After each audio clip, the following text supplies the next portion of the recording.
Hi, friends, it's Pastor Colin with your daily word.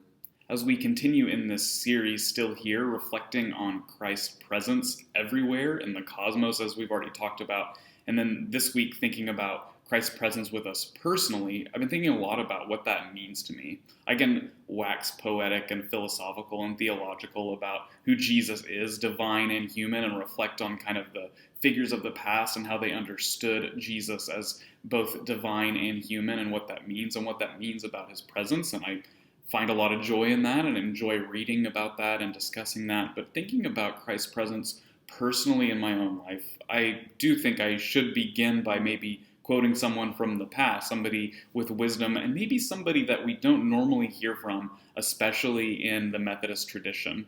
And it's John Calvin. He is kind of the father for our Reformed brothers and sisters, our Presbyterian brothers and sisters. And he says this, and I kind of lean on this pretty often. He says, "Without knowledge of self, there is no knowledge of God. Our wisdom, insofar as it ought to be deemed true and solid wisdom, consists almost entirely of two parts, the knowledge of God and of ourselves. But as these are connected by many ties, it is not easy to determine which of the two precedes and gives birth to the other." I think this truth that we can't know God without knowing ourselves, and we really truly can't know ourselves without knowing God, this kind of twin understanding, is encapsulated and rings true because it's the story of Jesus. Jesus knows us intimately and knows not just us objectively, but subjectively in his body because Jesus was fully human.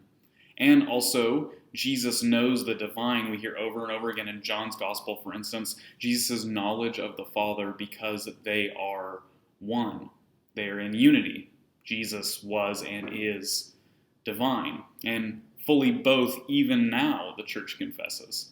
And so as I think about Christ's presence in my own personal life, I think of that sometimes I want to get in this kind of mood of like, well, I got to read more and research more and know about this theologian and have these deep conversations, and that's how I'm really going to know who Jesus is.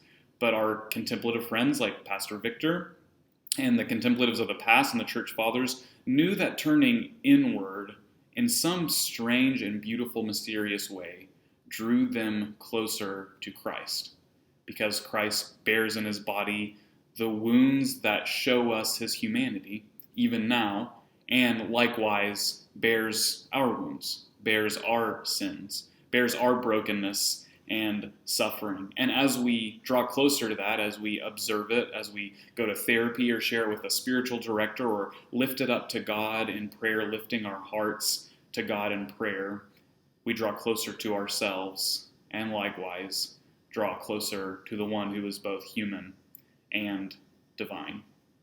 The beautiful thing about this is it wraps up our faith entirely, that we worship the one who was one of us and is one of us, and also who is eternally God, Father, Son, and Spirit.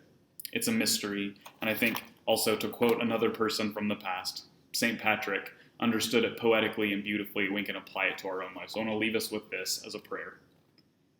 Christ with me, Christ before me, Christ behind me, Christ in me, Christ beneath me, Christ above me, Christ on my right, Christ on my left, Christ when I lie down, Christ when I sit down, Christ when I arise, Christ in the heart of every man who thinks of me, Christ in the mouth of everyone who speaks of me, Christ in every eye that sees me, Christ in every ear that hears me.